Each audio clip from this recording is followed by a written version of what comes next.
ನಮಸ್ಕಾರ ಸ್ನೇಹಿತರೆ, push of ಇನ್ಸರ್ ಅರ್ಪಿಸುವ ಸಾಲದ ಮಾತುಕತೆ ಸೀರೀಸ್ನ ಇಂದಿನ ಸಂಚಿಕೆಯಲ್ಲಿ ಹೊಸ ವಿಷಯದೊಂದೇ ಬರ್ತಾ ಇರ್ತೀವಿ.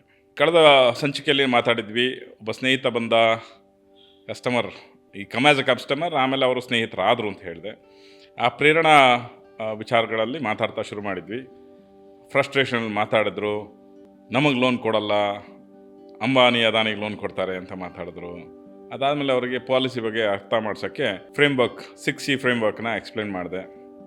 ನಂತರ ಅವರಿಗೆ ಕೇಳಿದೆ, ಆಯಿತು ಸರ್, ನಿಮ್ಮ ಮುಂದೆ ಬ್ಯಾಲೆನ್ಸ್ ಶೀಟು ಡಾಕ್ಯುಮೆಂಟ್ಸ್ ಏನೋ ತಂದಿದ್ದೀರ. ಮತ್ತದೇ ಚಿರಾಟ, ಮತ್ತೆ ಕಸ್ಟಮರ್ ಇದರಲ್ಲಿ ಮಾತಾಡೋಕ್ಕೆ ಶುರು ಮಾಡಿದೆ. ಅಲ್ಲ ಸರ್, ಬ್ಯಾಂಕ್ಗಳು ಬರೀ ಡಾಕ್ಯುಮೆಂಟ್ಸ್ ಅಂತ ಕೇಳ್ತವೆ, ನಾವೇನು ಕಳ್ರ ಸರ್? ನಮ್ಮನ್ನು ಕಳ್ರ ಥರ ನೋಡ್ತಾರೆ ಬ್ಯಾಂಕ್ಗಳು. ಎಷ್ಟು ಡಾಕ್ಯುಮೆಂಟ್ಸ್ ಕೊಡಬೇಕು? ನಾನು ಅಕ್ಸೆಪ್ಟೆಡ್, ಆಯ್ತಪ್ಪ, ಸಮಾಧಾನ ಆಗಲಿ ಕಸ್ಟಮರ್ ಅಂತ ಮಾತಾಡಿದ್ರು. ಅದಾದಮೇಲೆ ಅವ್ರಿಗೆ ಒಂದು ಪ್ರಶ್ನೆ ಕೇಳಿದೆ.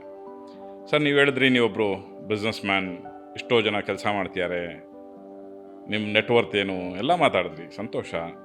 ಸರ್, ನೀವು ಜಾಬ್ ಅಪ್ಲಿಕೇಶನ್ ಕಾಲ್ ಫಾರ್ ಮಾಡಿದಾಗ ಅಥವಾ ಯಾರೋ ಒಬ್ಬ ಹುಡುಗನ್ನ ಕೆಲಸಕ್ಕೆ ತೊಗೊಳ್ಬೇಕು ಅಂದರೆ ಏನು ಪ್ರೊಸೀಜರ್ನ ಮೇಂಟೈನ್ ಮಾಡ್ತೀರಿ ಅಂತ. ಆಗ ಅವರು ಶುರು ಮಾಡಿದ್ರು, ಸರ್, ಫಸ್ಟು ಒಂದು ಆ್ಯಡ್ ಹಾಕ್ತೀವಿ, ಆ್ಯಡಲ್ಲಿ ಇಂಥ ಜಾಬ್ ಬೇಕು ಅಂತ, ಜಾಬ್ಗೆ ಎಂಪ್ಲಾಯೀಸ್ ಬೇಕಂತ ಹೇಳಿ ಸ್ಪೆಸಿಫೈ ಮಾಡಿ ಆ್ಯಡ್ ಹಾಕ್ತೀವಿ. ಆಗ ಒಂದಷ್ಟು ಜನ ಅಪ್ಲಿಕೇಶನ್ ಕಳಿಸ್ತಾರೆ. ಬರೀ ಅಪ್ಲಿಕೇಶನ್ ಕಳಿಸ್ತಾರ? ಇಲ್ಲ, ಅಪ್ಲಿಕೇಶನ್ ಜೊತೆ ಬಯೋಡೇಟಾ, CV, ರೆಸ್ಯೂಮೆ ಎಲ್ಲ ಅಟ್ಯಾಚ್ ಮಾಡಿ ಕಳಿಸ್ತಾರೆ.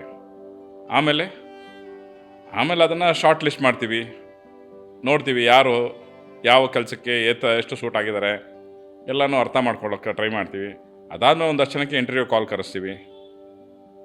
ನಂತರ ಅದರಲ್ಲಿ ಒಂದಷ್ಟು ಜನ ಇಂಟರ್ವ್ಯೂಲ್ಲಿ ಥ್ರೂ ಆದಮೇಲೆ ಅವ್ರಿಗೆ ನಾವು ಜಾಬ್ ಕೊಡ್ತೀವಿ. ಯಾಕೆ ಸರ್ ಇದೆಲ್ಲ ಪ್ರೊಸೆಸ್ಸು? ಅದಕ್ಕೆ ಅವರೊಂದು ಎಕ್ಸ್ಪ್ಲೇನ್ ಹೇಳಿದ್ರು. ನೋಡಿ, ಒಂದು ಟೆಕ್ನಿಕಲ್ ಜಾಬ್ ಇತ್ತು, 2 ಪೋಸ್ಟ್ ಇದ್ದಿದ್ದು, ಅದನ್ನು ಕರೆದಾಗ 800 ಜನ ಅಪ್ಲಿಕೇಶನ್ ಹಾಕಿದ್ರು. ಈಗ ನಾವು ಅದರಲ್ಲಿ 2 ಮಾತ್ರ ತೊಗೊಂಡ್ವಿ. ಯಾಕೆ ಸರ್ ಅವರಿಬ್ಬರೇ? ಅರ್ಹ ವ್ಯಕ್ತಿಗಳನ್ನ ತೊಗೋಬೇಕ್ರಿ, ಅರ್ಹರಿಗೆ ಅವಕಾಶ ಕೊಡಬೇಕು. ಯಾಕೆ ಸರ್ ಅದು? ಮೈ company should earn revenue from the day 1. ಅದ್ಭುತ ಸರ್, ಇದೇ ಕಾನ್ಸೆಪ್ಟ್ ಈವನ್ ಬ್ಯಾಂಕ್ಗಳು ಕೂಡ ಯೋಚನೆ ಮಾಡ್ತವೆ. ನಾವು ಲೋನ್ ಕೊಡ್ತೀವಿ ಅಂತ ಬ್ಯಾಂಕ್ಗಳಿಗೆ ಒಂದು ಆ್ಯಡ್ ಕೊಟ್ಬಿಟ್ರೆ ನಾಮೊಂದು ತಾಮೊಂದು ಅಂತ ಬ್ಯಾಂಕ್ ಸುತ್ತ ಒಂದು 106 ಕಿಲೋಮೀಟರ್ ಬೇಕಾದ್ರೆ ನಿಂತುಬಿಡ್ತಾರೆ ಸರ್ ಜನ. ಆದರೆ ಬ್ಯಾಂಕ್ಗಳು ಕೂಡ ಅಷ್ಟೇ ಸರ್, ಅರ್ಹರಿಗೆ ಲೋನ್ ಕೊಡಬೇಕು. ಯಾಕೆಂದರೆ ಐ ಆಲ್ರೆಡಿ ಟೋಲ್ಡ್, ನಿಮಗೆ ಹೇಳಿದ್ದೆ, ಬ್ಯಾಂಕ್ಗಳು ಬರೀ custodians of people's money. So ಜನಗಳ ದುಡ್ಡಿನ ಕಸ್ಟೋಡಿಯನ್ಸ್ ಅವರು ಸರಿಯಾದವರ ಮೇಲೆ ಬೆಟ್ ಮಾಡಬೇಕು, ಸರಿಯಾದ ಕಂಪನಿ ಮೇಲೆ ಇದನ್ನು ಹೂಡಿಕೆ ಮಾಡಬೇಕು. ಅವಾಗಷ್ಟೇ ಅವರಿಗೆ ಡೇ 1 ಇಂದ ಇಂಟ್ರೆಸ್ಟ್ ಅರ್ನ್ ಮಾಡೋದಕ್ಕೆ ಸಾಧ್ಯ. ಈಗ ಅರ್ಹರು ಅಂತ ಗೊತ್ತಾಗೋದಕ್ಕೆ ಬ್ಯಾಂಕ್ಗಳಿಗೂ ಒಂದಷ್ಟು ಡಾಕ್ಯುಮೆಂಟ್ ಬೇಕಲ್ಲ ಸರ್. ಹಂಗಾಗಿ ಏನು ಮಹಾ ಡಾಕ್ಯುಮೆಂಟ್ ಕೇಳ್ತೇವೆ ಬ್ಯಾಂಕು? ಒಂದು, ನೀವು ಇಂಡಿವಿಜುವಲ್ ಆಗಿ ಲೋನ್ ಅಪ್ಲೈ ಮಾಡೋದಾದರೆ ನಿಮ್ಮದು ಇಂಡಿವಿಜುವಲ್ KYC ಅಂತ ಕೇಳ್ತಾರೆ, that is know your customer. ಅಥವಾ ಕಂಪ್ನಿನ ಅಪ್ಲಿಕೆಂಟ್ ಮಾಡಿದ್ರೆ company KYC, know your company. ಹೌದಲ್ವಾ? ಸೊ ನೀವು ಯಾರು ಅನ್ನೋದು ಕಂಪ್ನಿಗೆ ಅರ್ಥ ಆಗಬೇಕು. ಅದಕ್ಕೆ ನಿಮ್ಮ ID proof, address proof, company registration ಏನಾಗಿದೆ, ಯಾವ ಕಂಪನಿ, ಪ್ರೈವೇಟ್ ಲಿಮಿಟೆಡ್ಡ, ಪ್ರೊಪ್ರೈಟರ್ಶಿಪ್ಪ, ಪಾರ್ಟ್ನರ್ಶಿಪ್ಪ, LLPನ, ಸೊ ಈ ಥರ ಎಲ್ಲದ್ರ ಬಗ್ಗೆ ಒಂದಷ್ಟು ಮಾಹಿತಿ ಬೇಕಲ್ವಾ. ಹಾಗಾಗಿ ಕಂಪನಿಗಳು, ಬ್ಯಾಂಕುಗಳು ಇಷ್ಟು ಡಾಕ್ಯುಮೆಂಟ್ಸನ್ನು ಕಂಪನಿ ಬಗ್ಗೆ ಕೇಳುತ್ತೆ ಅಥವಾ ಇಂಡಿವಿಜುವಲ್ಸ್ ಬಗ್ಗೆ ಅರ್ಥ ಮಾಡ್ಕೊಳ್ಳೋಕೆ ಪ್ರಯತ್ನ ಪಡುತ್ತೆ. ನೆಕ್ಸ್ಟ್ ಏನು ಮಾಡ್ತವೆ? ITR returns. ಈಗ ನಿಮ್ಮ ಫೈನಾನ್ಷಿಯಲ್ಸ್ ಇನ್ಕಮನ್ನು ಹೇಗೆ ಅರ್ಥ ಮಾಡ್ಕೊಬೇಕು, ನೀವು ಹೇಗೆ ವ್ಯವಹರಿಸ್ತೀರಿ ಅಂತ ನಮಗೇನು ಗೊತ್ತಾಗುತ್ತೆ? ಅದಕ್ಕೆ ಮೊದಲನೇದಾಗಿ ಏನು ಕೇಳ್ತೀವಿ? ಲಾಸ್ಟ್ 1 ಇಯರ್ನ ಬ್ಯಾಂಕ್ ಸ್ಟೇಟ್ಮೆಂಟ್ ಕೇಳ್ತೀವಿ. ಹೌದಾ? 1 ವರ್ಷದ ಬ್ಯಾಂಕ್ ಸ್ಟೇಟ್ಮೆಂಟಲ್ಲಿ ನೀವು ಎಷ್ಟು ಟ್ರಾನ್ಸಾಕ್ಷನ್ ಮಾಡಿದ್ದೀರಿ. ಆಮೇಲೆ ಏನು ಕೇಳ್ತೀವಿ? ಈಗೆಲ್ಲ ಟ್ಯಾಕ್ಸೇಷನ್ಸ್ ಬಗ್ಗೆ ಡೀಟೇಲ್ಸ್ ಕೇಳ್ತೀವಿ. ಒಂದು GST, goods and service tax, ಅದನ್ನು ನೀವು ಕಾಲಕ್ಕೆ ತುಂಬ್ತಾ ಇದ್ದೀರಾ, ಅದರಿಂದ ಎಷ್ಟು ಸೇಲ್ಸ್ ಮಾಡಿದ್ದೀರಿ. ಹೌದಾ? ಇದು ಎಲ್ಲಿ ರಿಫ್ಲೆಕ್ಟ್ ಆಗುತ್ತೆ? ನಿಮ್ಮ ITRಲ್ಲಿ ರಿಫ್ಲೆಕ್ಟ್ ಆಗುತ್ತೆ. ಈಗ ನಿಮಗೆ ಬೇರೆ ಬೇರೆ ಕಡೆಯಿಂದ ಇನ್ಕಮ್ ಬರ್ತಿದೆ. ಈಗ ITRಲ್ಲಿ 3 ವಿಭಾಗ ಇರುತ್ತೆ. ಒಂದು, ಕಾಂಪಿಟೇಷನ್ ಆಫ್ ಇನ್ಕಮ್. ಅದರಲ್ಲಿ ಏನು ತೊಗೊಳ್ತೀರಿ? ನಿಮ್ಮ ಬೇರೆ ಬೇರೆ ಕಡೆಯಿಂದ ಇನ್ಕಮ್. ಈಗ ನಿಮಗೆ ಅಗ್ರಿಕಲ್ಚರ್ ಇನ್ಕಮ್ ಇದೆ, ನಿಮಗೆ ರೆಂಟಲ್ ಇನ್ಕಮ್ ಇದೆ, ನೀವು ಯಾವುದೋ ಒಂದು ಹೂಡಿಕೆ ಮಾಡಿದರೆ ಅದರಿಂದ ಇನ್ಕಮ್ ಇದೆ. ಈ ಎಲ್ಲ ಇನ್ಕಮ್ಗಳು ಮತ್ತು ಈಗ ಬಿಸ್ನೆಸ್ಸಿಂದ ಬಂದಿರೋಂಥ ಇನ್ಕಮ್, ಇಷ್ಟು ಇನ್ಕಮ್ ಎಲ್ಲಿ ಕಾಣಿಸ್ಕೊಳುತ್ತೆ? ನಿಮ್ಮ ಕಾಂಪಿಟೇಷನಲ್ಲಿ ಕಾಣಿಸುತ್ತೆ. ನೆಕ್ಸ್ಟು ನಿಮ್ಮದು P&L account, profit and loss ಅಕೌಂಟಲ್ಲಿ ಇರುತ್ತೆ. ಈ ಪ್ರಾಫಿಟ್ ಆ್ಯಂಡ್ ಲಾಸ್ ಅಕೌಂಟನ್ನು ಯಾಕೆ ತೊಗೊಳ್ತೇವೆ?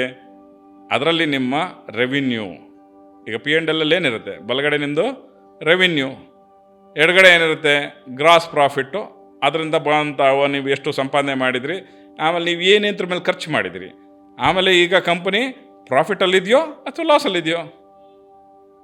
ನಿಮ್ಮ ಹೂಡಿಕೆ ಆದಮೇಲೆ ನಿಮ್ಮ ರೆವಿನ್ಯೂ ಮಾಡಿದ್ರಿ, ಅದಾದಮೇಲೆ ನಿಮ್ಮ ಗ್ರಾಸ್ ಪ್ರಾಫಿಟ್ಟು, ಅದರಲ್ಲಿ ನೀವು ಎಷ್ಟು ಖರ್ಚು ಮಾಡಿದ್ರಿ ಮತ್ತು ಅದು ಕಂಪನಿ ಲಾಭದಲ್ಲಿದೆಯಾ ಲಾಸಲ್ಲಿದೆಯಾ. ಮುಂದೆ ಬ್ಯಾಲೆನ್ಸ್ ಶೀಟ್.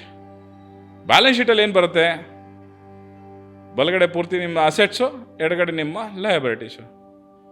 ಇವೆಲ್ಲ ಅರ್ಥ ಆದಾಗ ಮಾತ್ರ ಅಲ್ವಾ ಸರ್ ನಾವು ನಿಮಗೆ ಬ್ಯಾಂಕ್ ಲೋನ್ ಕೊಡಬೇಕೋ ಕೊಡಬಾರ್ದೋ, ನೀವು ಅರ್ಹರೋ ಅಲ್ವೋ ಅಂತ ಅರ್ಥ ಮಾಡ್ಕೊಳಕ್ಕಾಗತ್ತೆ. ನೀವು ನಡೆಸೋವಂಥ ಒಂದು ಕಂಪನಿಗೆ ನೀವು ಅರ್ಹ ವ್ಯಕ್ತಿಗಳು ಬೇಕು ನಮಗೆ ಅಂಥೇಳಿ ನೀವು ಅವ್ರ ಹತ್ರ CV ಕೇಳಿದ್ವಿ, ಅವ್ರದ್ದು ಫಿಟ್ನೆಸ್ ತಿಳ್ಕೊಳ್ಳೋಕ್ಕೆ ಬಯೋಡೇಟಾ ಕೇಳಿದೆ, ಅವ್ರ ಪ್ರೀವಿಯಸ್ ಕಂಪನಿಯಿಂದ ಎಕ್ಸ್ಪೀರಿಯನ್ಸ್ ಪಡೆದಿರೋದಕ್ಕೆ ರೆಸ್ಯೂಮೆ ಕೇಳಿದೆ, ಎಲ್ಲ ಡಾಕ್ಯುಮೆಂಟ್ಸ್ ಕೇಳ್ತೀರಿ. ಅದಾದಮೇಲೆ ನೀವು ಇಂಟರ್ವ್ಯೂ ಮಾಡ್ತೀರಿ. ಅಲ್ಲಿ ನೀವು ಇಂಟರ್ವ್ಯೂ ಮಾಡ್ತೀರಿ, ಇಲ್ಲಿ PD ಅಂತ ಮಾಡ್ತೀವಿ, ಪಾರ್ಟಿ ಡಿಸ್ಕಷನ್ ಅಂತ ಮಾಡ್ತಾರೆ, ಹೌದಲ್ವಾ?